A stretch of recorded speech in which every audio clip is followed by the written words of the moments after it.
done enough public speaking to know it's not good to read from a paper when speaking to a group, but I'm not sure I can do it any other way today. So I'm going to read from a paper. Noelle's a little better than I am, and she's just got notes. So there's no voting at the end. We don't want anyone to feel bad, okay? Standing up here, or sitting up here, looking out over all our friends and family is very, very humbling. Since we lost our little baby Enoch, I have begged Jesus to break the rules of heaven and earth and sit with Noelle and I and hold us. But it doesn't work that way. Instead, he chooses to work through people. He chooses to work through us.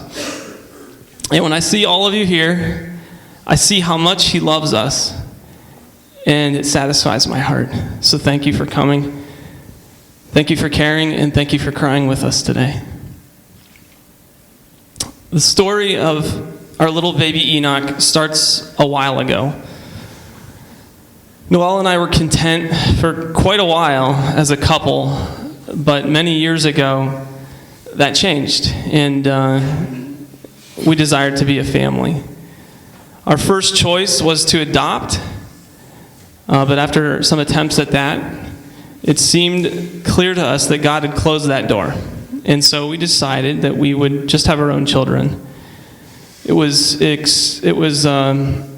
that time that we found out that we were infertile after a number of years of trying.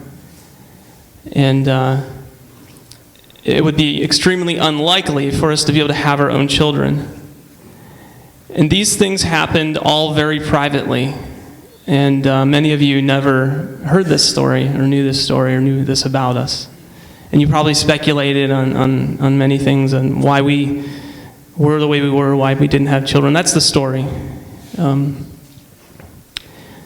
when those things happened, we very privately mourned the loss of a dream to have a family.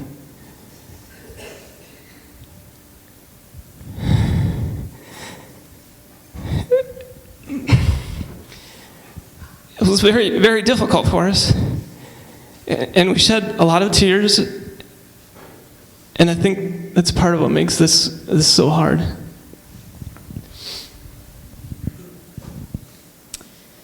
So when we found out that we couldn't have children, as sometimes that happens, it really became hard on Tim and I's marriage. And so we walked through a pretty difficult time in marriage, and sadness and sorrow and depression, and what does this look like next? And some of you, when we announced that we were pregnant, may have read that blog where we talked about that it was a little hard on our marriage.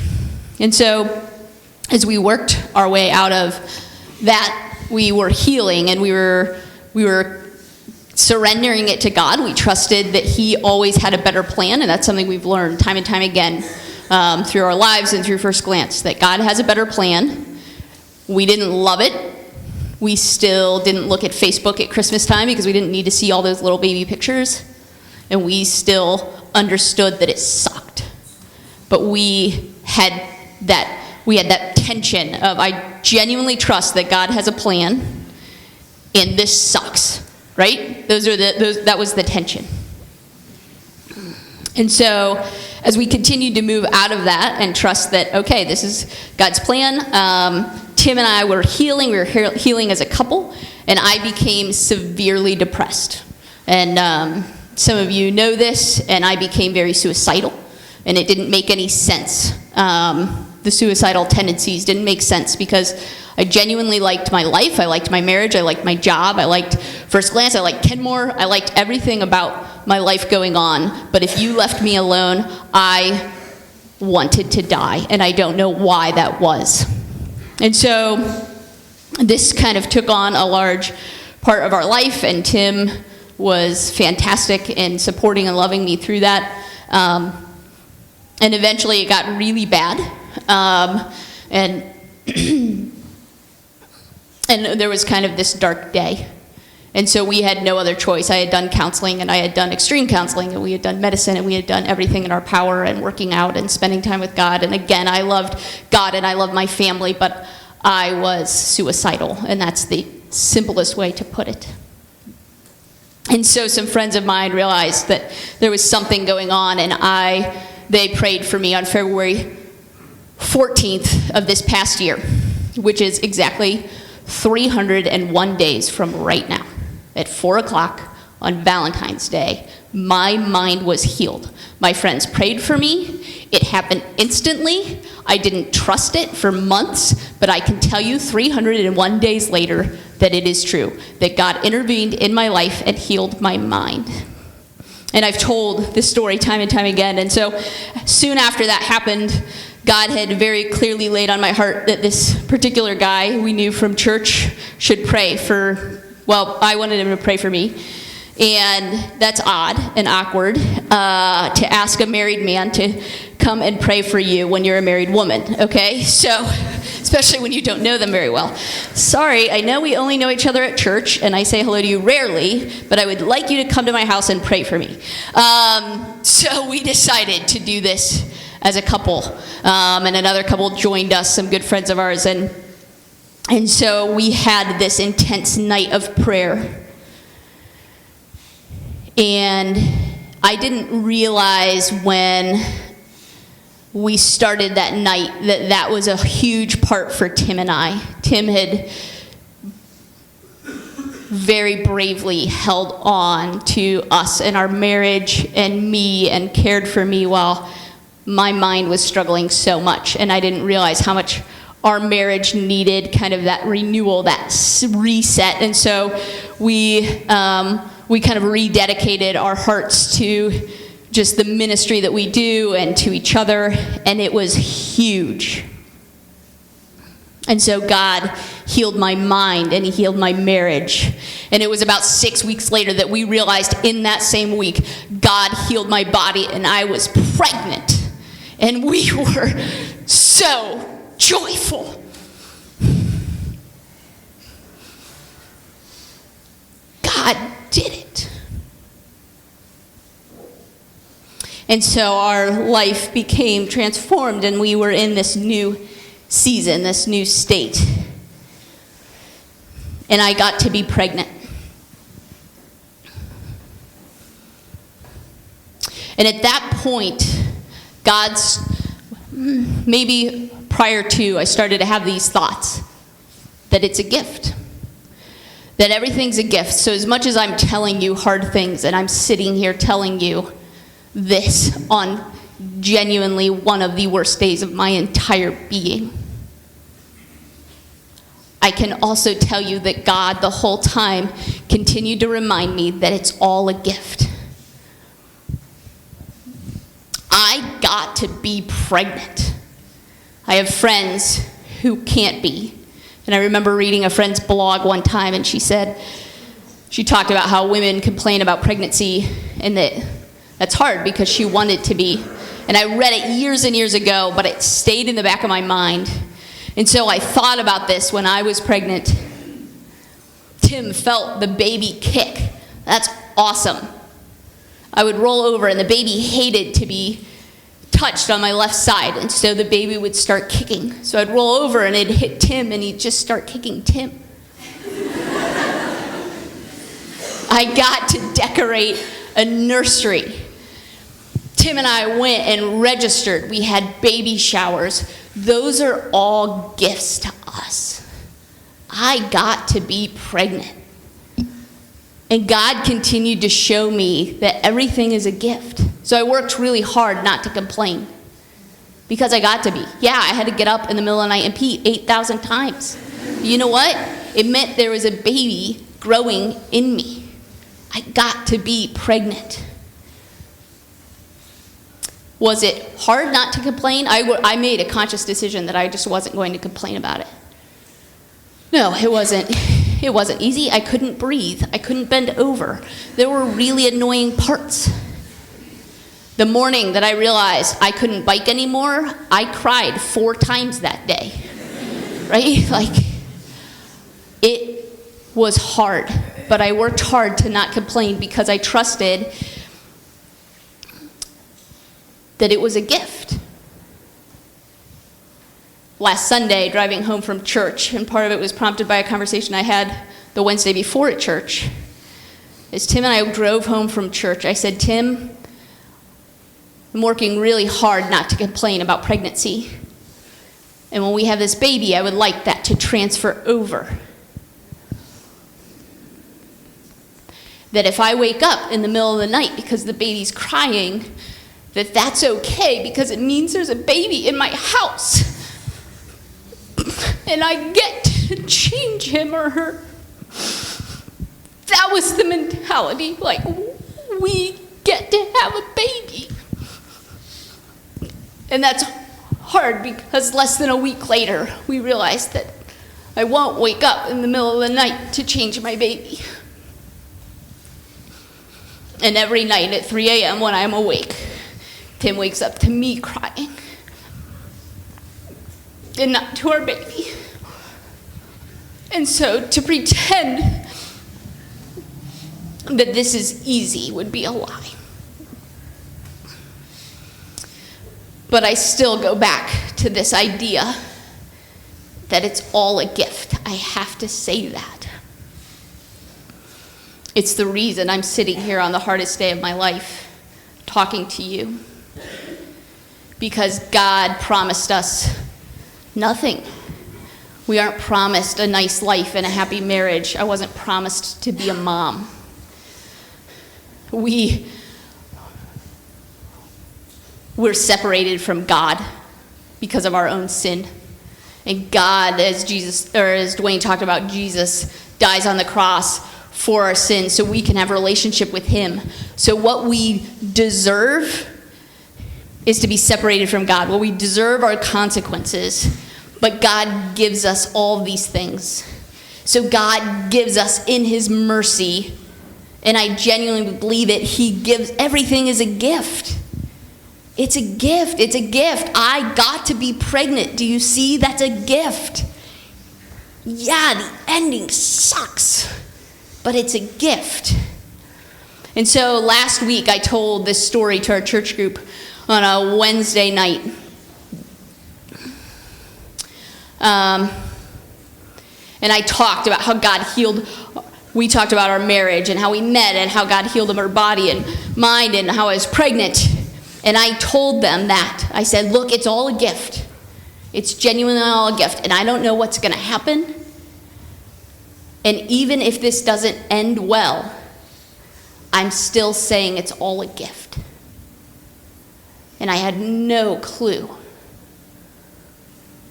what the next week would hold.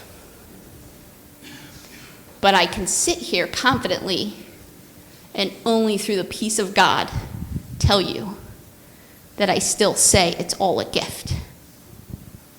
I got to be pregnant. Everything was seemingly going very well for us, and soon we were going to celebrate the holidays with a new little baby. On Tuesday of this week, when we were having our weekly appointment to check on the baby, we couldn't find the heartbeat of the baby anymore. And that was the beginning of our tears. We immediately left for the emergency room, and within 20 minutes of leaving our house, the hospital had confirmed what we had feared. Our baby was no longer alive. We were in shock, and we were overwhelmed with sadness. And as word got out, our family and friends started to gather and comfort us. And then we began to go through the process of delivering a child that would never be born. We prayed that it would be quick, and thank God it was. About 5 hours after starting, we were holding the lifeless body of our little baby boy. He was so frail, and it was terrible. Our family and friends continued to gather around us and comfort us, and they all got a chance to hold him for the first and last time. And as everyone left the hospital, moved us from the labor and delivery area to another room. And as we did this, they would peek around the hallways to make sure no one else was around, because nobody wants to see a dead baby going down the hallway. And I felt ashamed, and I felt inadequate, and I felt broken. We arrived in our new room around 1 in the morning and spent the rest of the night awake. And I watched as my wonderful wife cuddled with and cared for and loved our little baby Enoch. She held him close between cries, and she would tell him all the things that she wanted him to know. She told him about how much we loved him, and she told him about all the adventures that we had already had with him and all those that we had planned for him. And she told him about many of you. And it was the most beautiful and miserable thing that I'd ever seen. I found myself rocking him back and forth while holding him and saying to myself, "What are you doing? He can't feel that." I never thought that something like this would be that hard.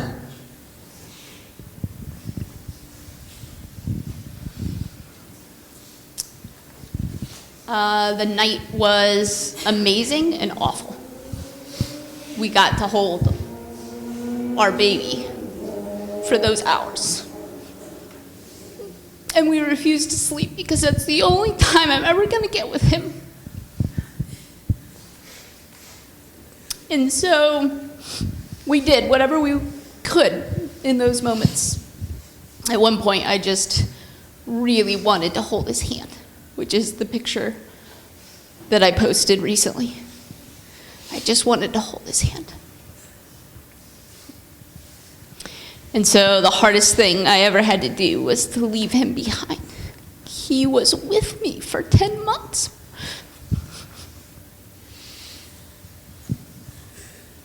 And I had to hand him to a stranger and drive away.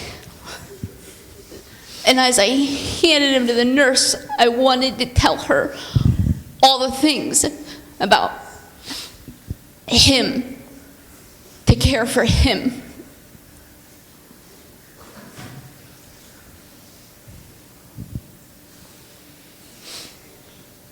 But I got some time with him.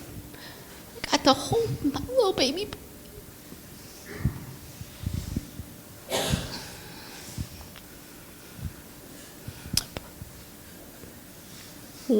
What gets us through? What gets us to sit here today? What gets us to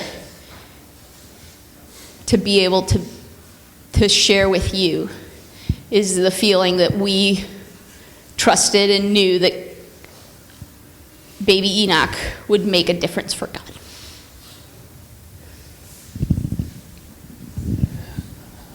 I think we had some unusual gifts that happened to us, and we didn't realize it until afterward. And I want to share those with you because I'm hoping that this will help all of you as well. On Sunday, 2 days before all of this started, God spoke to me very clearly. And you may not believe in those sort of things, but if you believe me, if I'm an honest man, you need to question that belief. This has only happened to me 4 times in my entire life, where I felt like God has spoken clearly to me. While worshiping at church, he told me that our child would be a martyr for Christ. Our child would die, and in so doing, he would glorify God by drawing more people to him and renewing the passion of those who already follow. And it was so powerful that I immediately teared up, and I had to fight back crying aloud. I brought it up to Noelle on our way home, and we decided that although it would be hard, it would be an honor. And in the end, we would be okay with it. But we never really expected it to happen. At least not like this.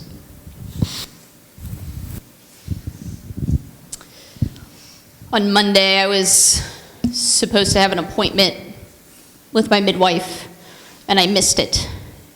Now, if you know my personality, that's unlike me.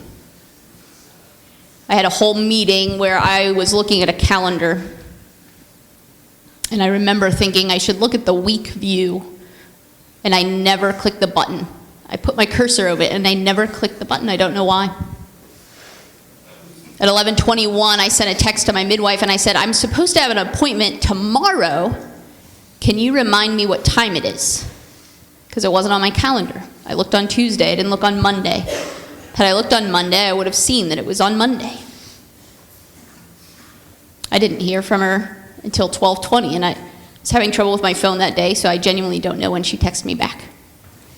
And she said, your appointment was for 11:30 today. You missed it. What do you want to do now? Now, had she texted me back at 11:22, I would have made my appointment, but I missed it. And I thought about that multiple times that day. And I went home and I said to Tim, I don't know why, but I think God intervened today. I don't know why, but I missed my appointment. I don't know what it means. And so that afternoon, I had actually written a whole journal entry about it. And in the last statement in my journal entry was, I don't know why you intervened, God, but thank you.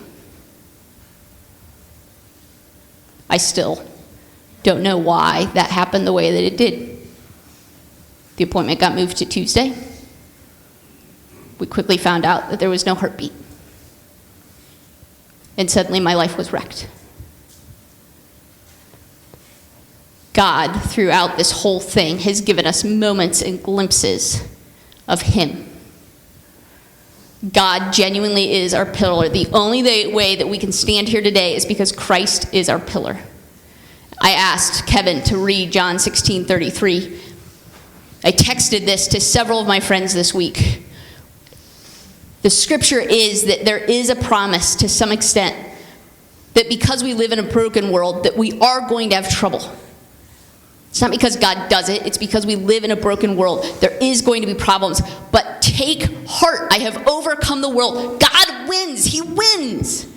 That's the only way I could sit before you. That's the only way I could tell you anything of what is going on, because I trust that God wins. It sucks and I hate it, but I've said it all week.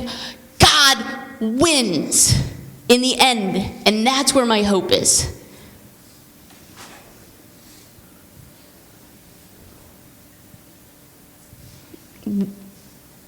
It's not that it's not hard. It's awful. But man, God showed us glimpses. And if Enoch brings God glory through this situation, then that's his purpose. Then that's why we're here.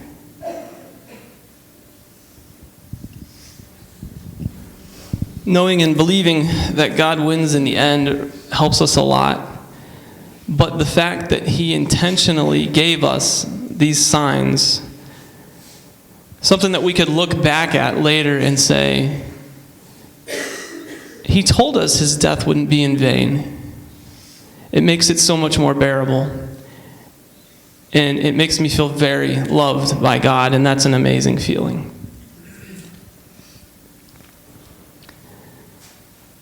Now, it doesn't mean that this isn't hard, because we are extremely sad.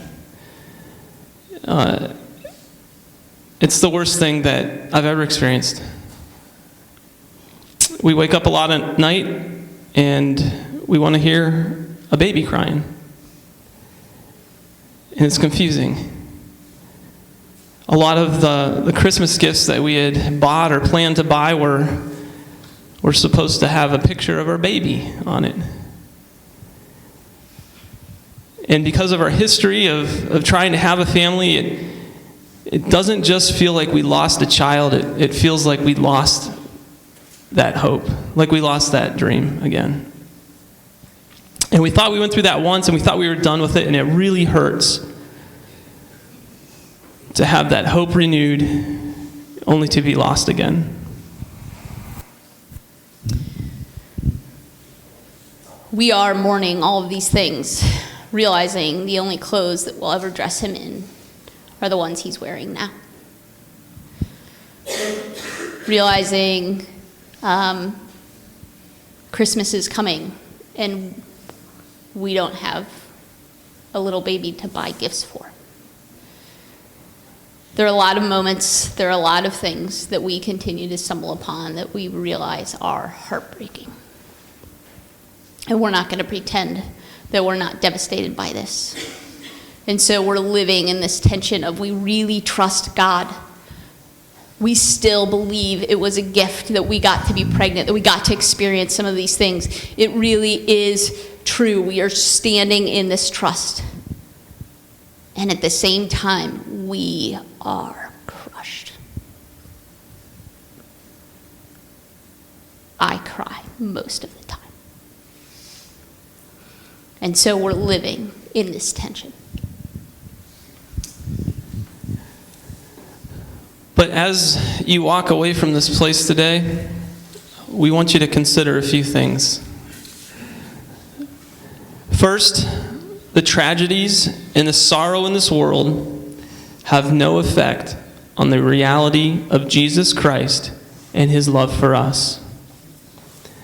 You know us, you know we're honest, and you've just heard how God has interacted with us.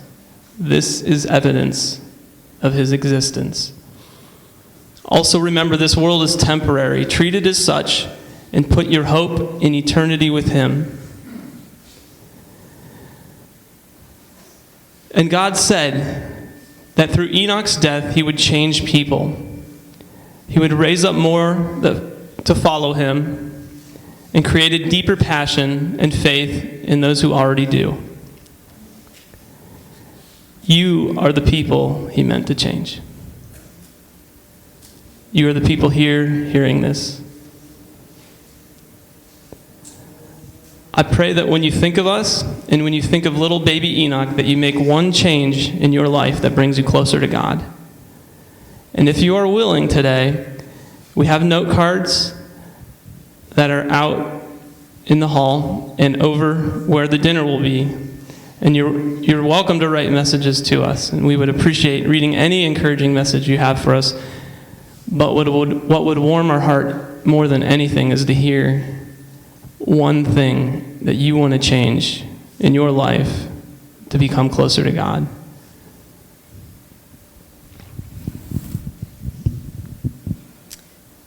As we close now, I've asked the band to play a song that has been on repeat since a friend of mine had given it to me a few weeks ago. It is well with my soul. Again, we live in this tension where it's really hard. But guys, everything we are given here on earth is a gift from God. And so we look back at these 9 months of pregnancy. I hit my due date. I was full term. We got the whole experience. And I say, it was a gift. It was a gift. And so as we walk through these next several months, it's going to be hard. But I wanted to end today with this song for this reason. And the only reason that we can, Tim and I have walked this together and talked about it together, the only reason we can with peace is because we know that God is with us, that God gave us these thoughts and these ideas, and that this really is a gift. And so as much as it's hard, we're grateful for so many parts of this journey.